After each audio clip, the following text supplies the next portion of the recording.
Ndikulandileni abale okondedwa kulingaliro la usiku wa lero, usiku wa pa 4 January 2023. Okondedwa mu usiku wa lero tipitirizabe kuphunzira mawu a Mulungu pa mutu omwe uja onena kuti akadati zofuna za banthu ndi zolingalira zawo zizithekadi pa moyo wanu, bwezi pano mutayiwalidwa kalekale. Moyo wanu amausunga ndi Mulungu, musaleka kuyenda naye. Okondedwa mu usiku wa lero ndi phunziro namba 8 limene likuchokera pa Yoswa 10 kuyambira ndime yake yoyamba mpaka ndime ya namba 15. Mawu a Mulungu muchichewa cha lero akuti Adoni-Zedeki mfumu ya ku Yerusalemu inamva kuti Yoswa wagonjetsa ndi kuwononga kotheratu mzinda wa Ai pamodzi ndi mfumu yake, monga anachitira ndi Yeriko ndi mfumu yake. Inamvanso kuti anthu aku Gibiyoni anachita pangano la mtendere ndi Israeli ndipo amakhala pakati pawo. Choncho iye ndi anthu ake anachita mantha akulu, chifukwa Gibiyoni unali mzinda waukulu kwambiri, monga mzinda uliwonse wokhala ndi mfumu. Unali waukulu ndipo ankhondo ake anali olimba mtima. Chotsatira chake, Adoni-Zedeki mfumu ya Yerusalemu inatuma uthenga kwa Hohamu mfumu ya Hebroni, Piramu mfumu ya Yarimuti, Yafia mfumu ya Lakisi ndi Debri mfumu ya Igroni. Iye anatumiza mawu kuti, bwerani mudzandithandize kumenyana ndi Gibiyoni, chifukwa anthu ake achita pangano la mtendere ndi Yoswa ndi Israeli.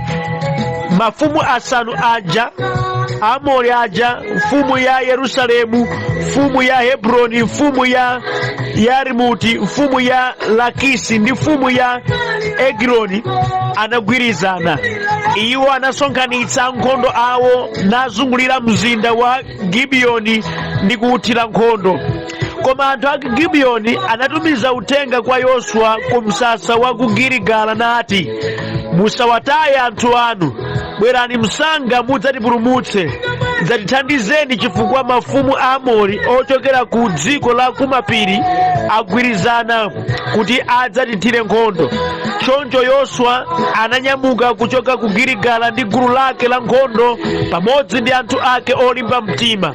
Yehova anati kwa Yoswa, usawope, ine ndawapereka mdzanja lako. Palibe ndi mmodzi mwa amenewa amene adzalimbe.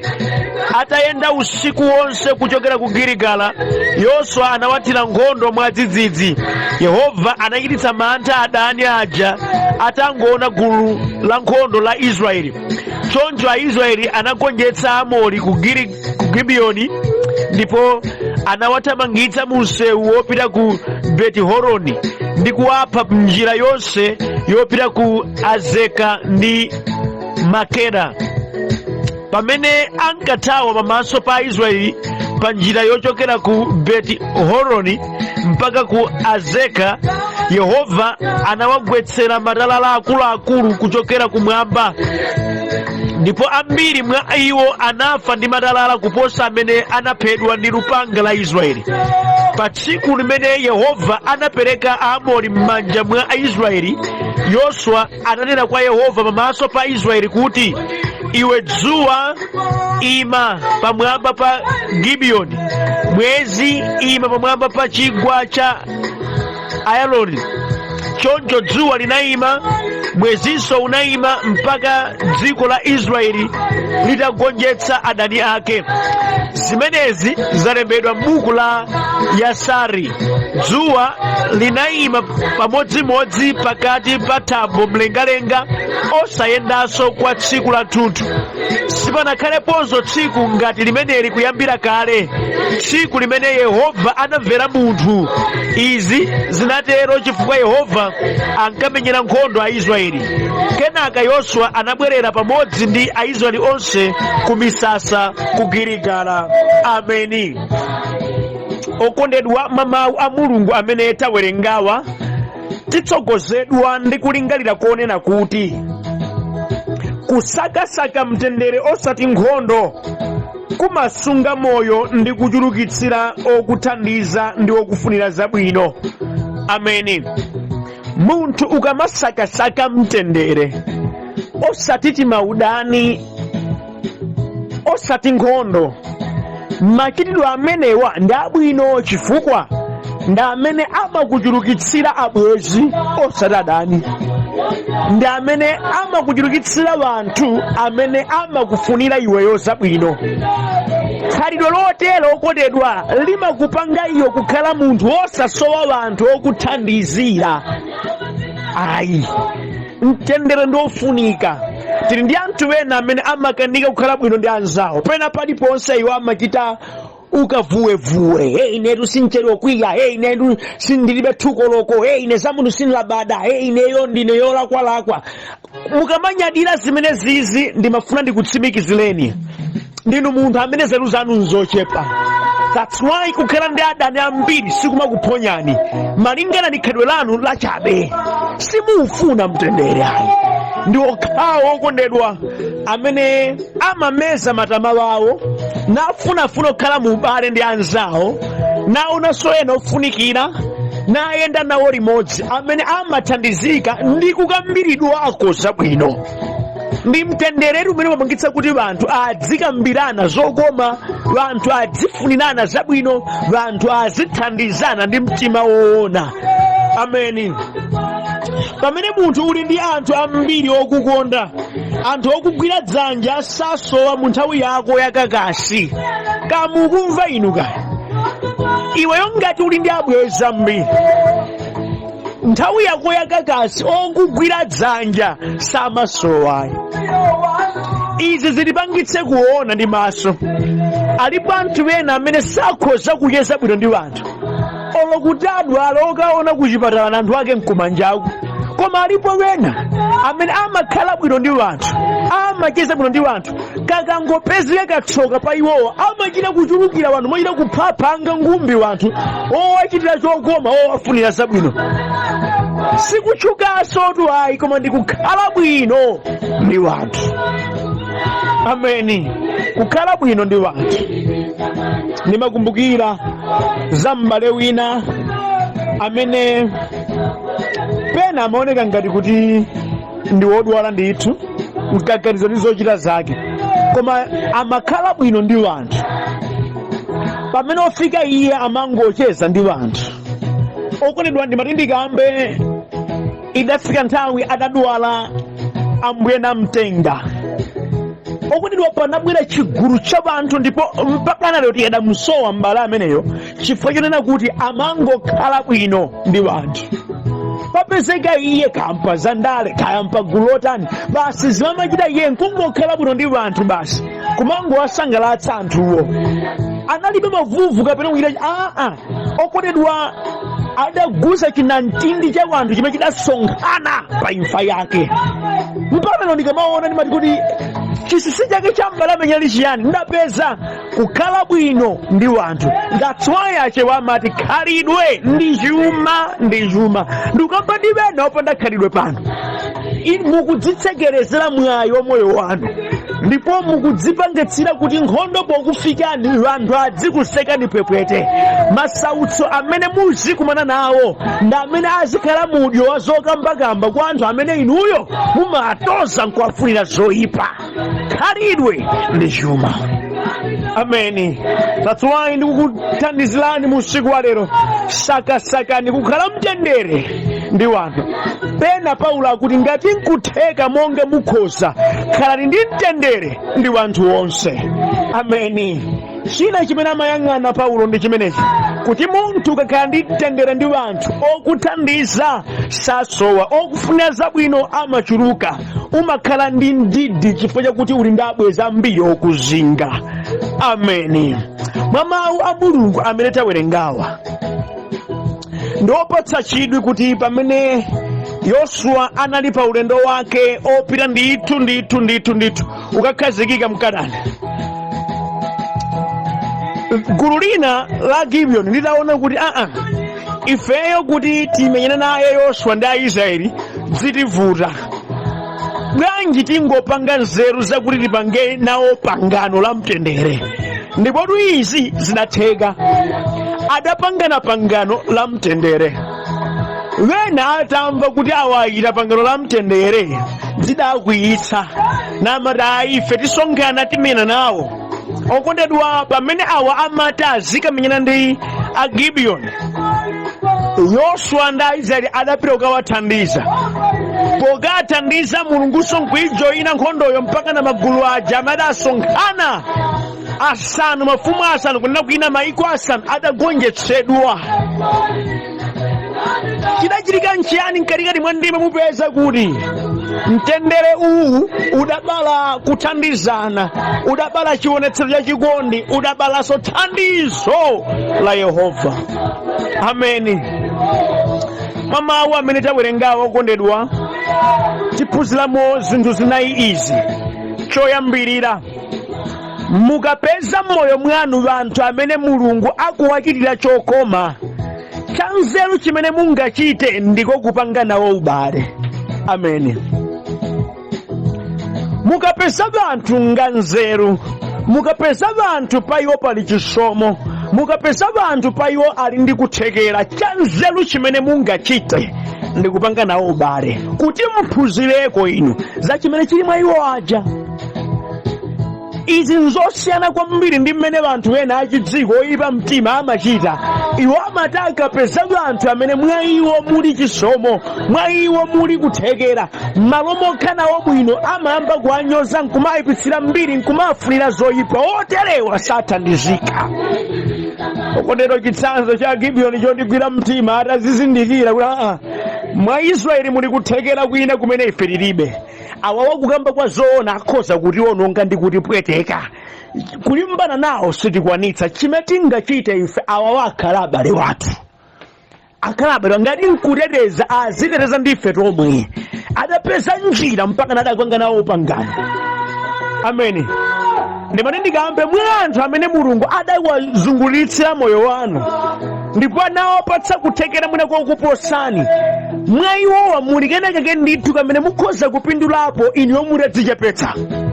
Chimene chimavuta kwa anthu ambiri pamenepa kuti adzichepetse ndi kuphunzirako kwa anthu ena. Ambiri wanthu ngamakani, ngamatama, ngamwano amafuna kuti zabwino zonse zikhale zawo, amafuna kuti zochitika dzina lawo lizitchuka. Ndi anthu odziyenereza kwambiri amene safuna kukhala pansi pa anthu ena. Ngati ndinu mmodzi mwa iwo ndimukuluza zambiri ndipo simuthandizika, chifukwa zilipo zina ku dziko lapansi simudzazidziwa pokhapokha mutadzichepetsa naphunzirakonso kwa anthu ena. Ameni. Ndikuyankhula ndi wena ali nkuthekerako ndithu, mphatsoyo ali nayo koma vuto lakuti amayikira nayo somarama. Safuna kuona anzawo owaposa, safuna kuyandikana ndi anzawo. Oterewanso amakhala pamodzimodzi chifukwa maluso ena mwa iwo sawafikira, popeza ali pa mpikisano osati pa ubale ndi wanthu. Okotera munthu sakhala munthu payekha. Nkhuni imodzi samanga mtolo, mudzafunikanso anthu ena inu. Maluso ndi somo zina Yehova adayika mwa anthu ena. Ndi chifukwa chake pamene mwazindikira chisomo chili mwa ena, panga nawo ni ubale. Ameni. Kulimbana nawo anthu amene ali ndi chisomo chapaderadera si nzeru ayi, ndi misala. Koma ndimati ndikulimbikitseni, chanzeru nchiyani? Chanzeru ndi kukhala nawo ubale, kusalimbana ndi anthu amene Mulungu wakomera mtima. Okondedwa, sichopanda nzeru, ndi chanzeru kwambiri chifukwa chimapindulitsa moyo wanu. Kukhala mumtendere ndi anthu amphamvu zokuposa iweyo sikupusa ayi. Ndi anthu omwewo amphamvu amene zikakuvuta iwo amakhala thandizo lako. Matinkambe ine pano kuti anthu ena adathandizika chifukwa cha ubale umene ali nawo ndi anthu amene ngamphamvu zawo. Shuwa ndithu. Ndipo chikadapanda kuti anthuwo anali nawo mu ubale, chimene amachifunacho sichidakatheka chifukwa chidalira munthu wina wake wa stepe yake yamphamvu, chidalira munthu wina wake wa dzina lake ndithu. Popeza anali mu ubale ndi anthu amene anali m'mayina, penapa adathandizika. Ndimati ndikambe nanu, musamangobwokera nkumanyoza anthu ena, ayi wapopeza ali mdzina amene wazofuna. Panga nawo ni ubale, mudzathandizika ndithu. Anthu ofuna kupindula ndi kudalitsika ndi amene Mulungu amakakamiza kukhala mubale ndi wanthu. Chifukwa madalitso ena chauta adapatsa anthu ena kuti inu mukapeze njira yake ndi kukhala nawo ubale. Tengani chitsanzo ichi okondedwa chosakasaka mtendere, chopanga value maubale. Ndaonapo ine anthu akunena mawu kuti 2023 china choti ndichite nkuthetsa maubale ndi wanthu ya ndikufanika ndi abale ochepa kwambiri zedi. Ndine ndili mawu osiyana kwa inu. Maubale ndiofunikira, kukhala mubale ndi wanthu nkofunika, koma osati kupusa mubale kuti azinkudyerani. Ndikunena kuti kukhala mubale ndi wanthu, kusakhala mu mkangano, kusakhala muziyangoyango ndi wanthu nkofunika. Muzikhala ndi mtendere, osamati kuona munthu komano ngati ulavule munthu. Udani ndi wanthu kumakubalira ukapolo. Ndikulalikira pano, funafunani mtendere. Chilipo cha phindu, chilipo cha paderadera, chilipo chimene Mulungu adakonza chimene chimapezeka mu ubale ndi wanthu. Ameni. Ine ndi mmodzi mwa anthu amene ndapindula ndi ubale. Ndafika malo amene sinene kufikapo chifukwa cha ubale. Inunso ndikukhulupirira mukasamalitsa maubale ndi wanthu, chilipo chimene Mulungu adzaonetsera.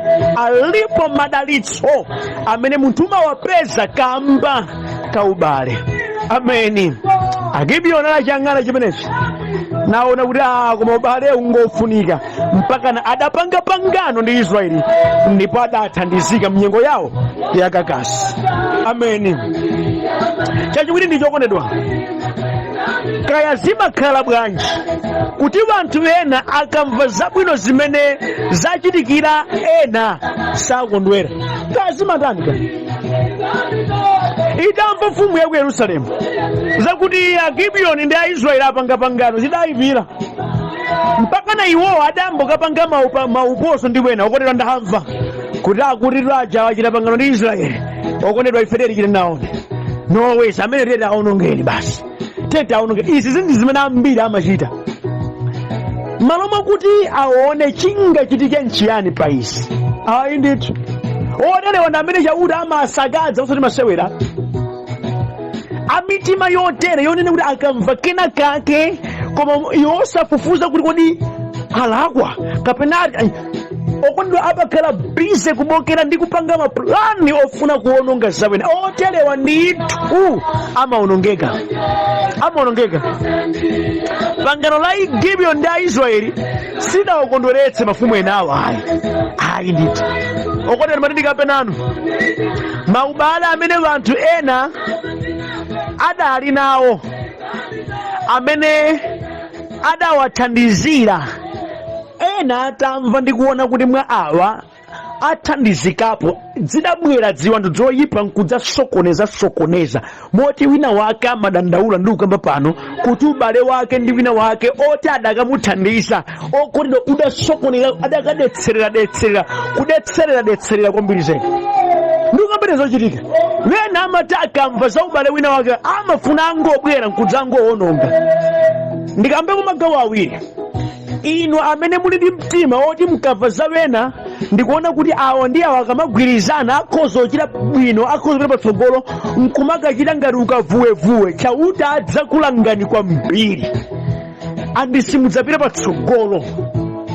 Ndinu mthenga wa Satana, ichi dziwani.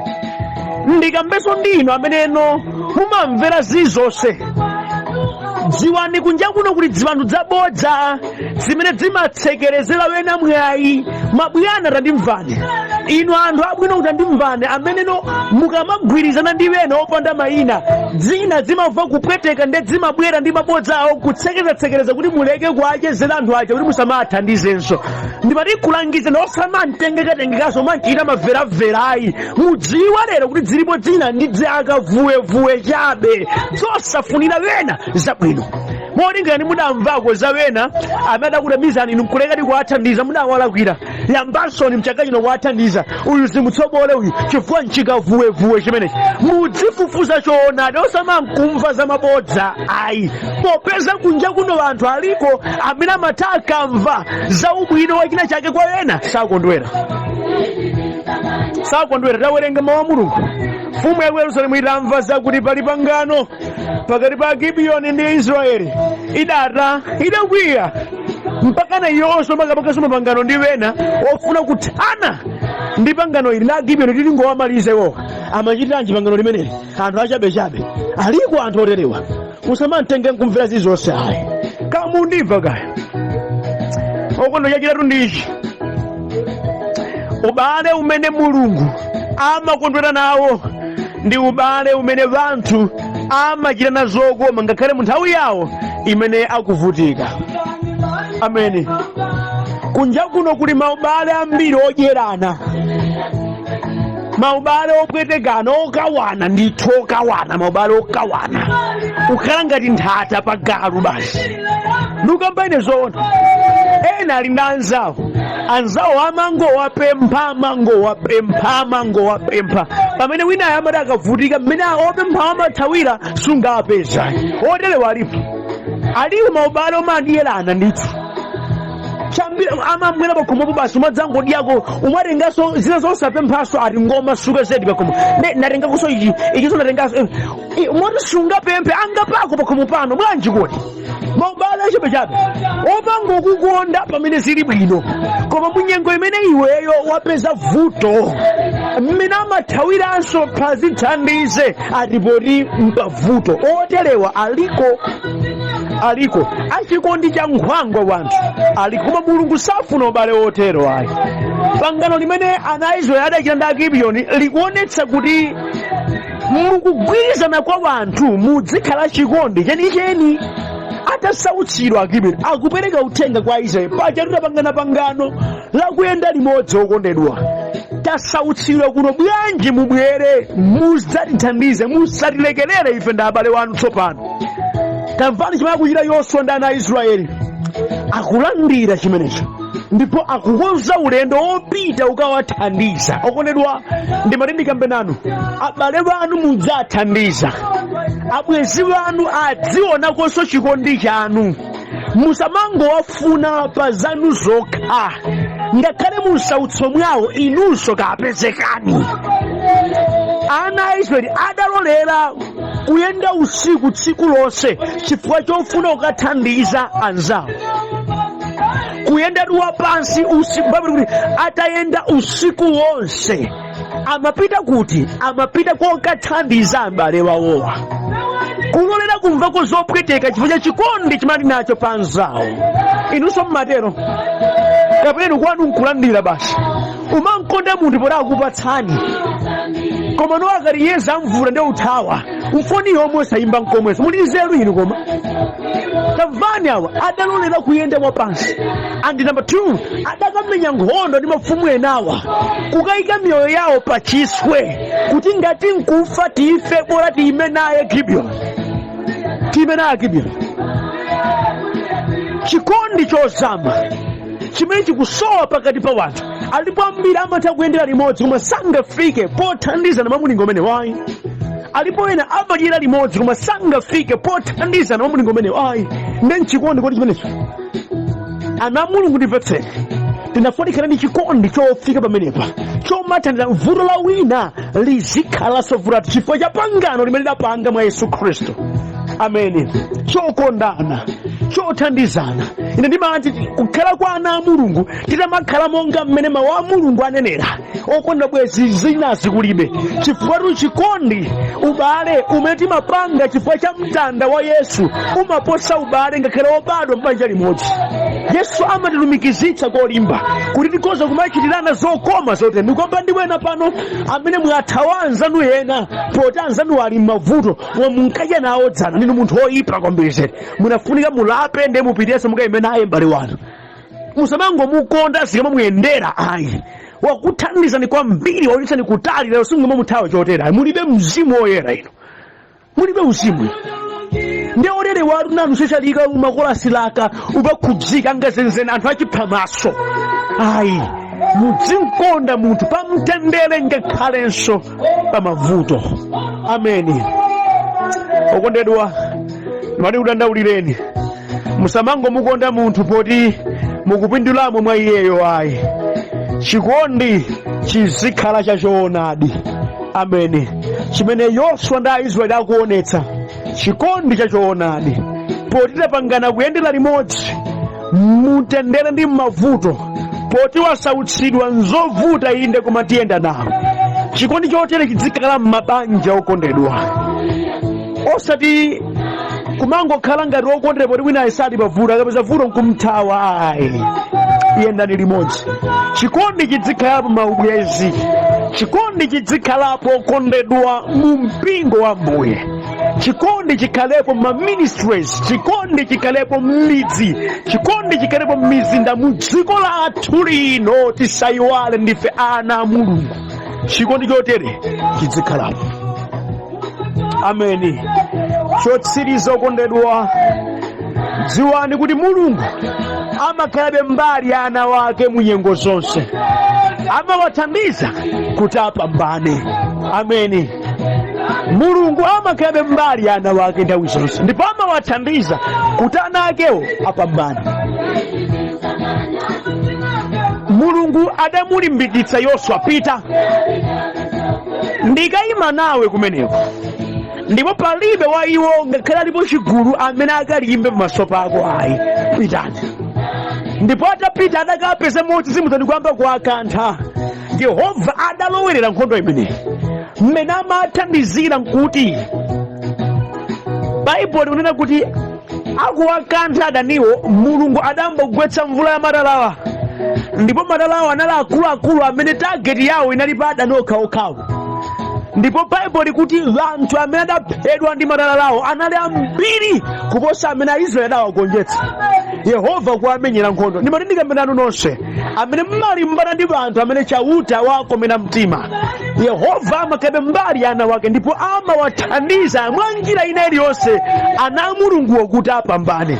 Ndikuwathandizako nkuti amachuna inuyo kuti muzindikire kuti awa ali nchauta. That's why ndikuchenjezani musamakonda mikangano ndi kulimbana ndi anthu mungadzavulale, koma chofunika ngati nkutheka khalani ndi mtendere ndi wina aliyense.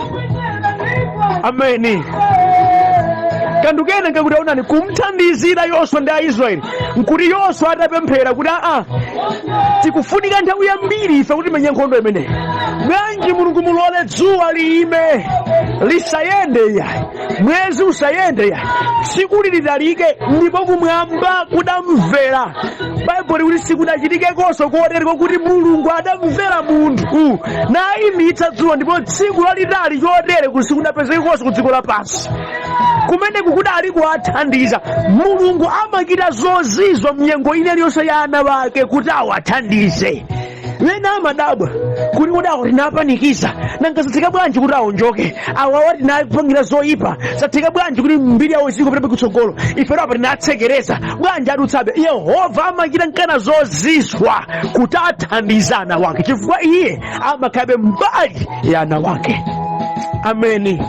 Musalimbane na hawa amene Yehova akuwakomera mtima, yenda nawo ni limodzi. Mati kulipitsana nonse ana achauta amene mwina nkusautsidwa mnyengo zochuluka. Yehova ali mbali yanube, ndipo Yehova adzamenya nkhondo zanu, adzakuthandizani. Iye amachita zake mothandizira ana wake kuti apambane. Ena mundikudziwa mungutsa mnyengo zovuta zopweteka. Ndi pemphero langa musiku wa lero kuti Yehova achitaso zozizwa, amvere pemphero wanu na akuthandizirani kuti mupambane, kuti dzina lake lilemekezeke. Ambuye akudalitseni musiku wa lero, limbikitsidwani ndi kumva mawu ake kotere. Chisomo kwa inu. Amen.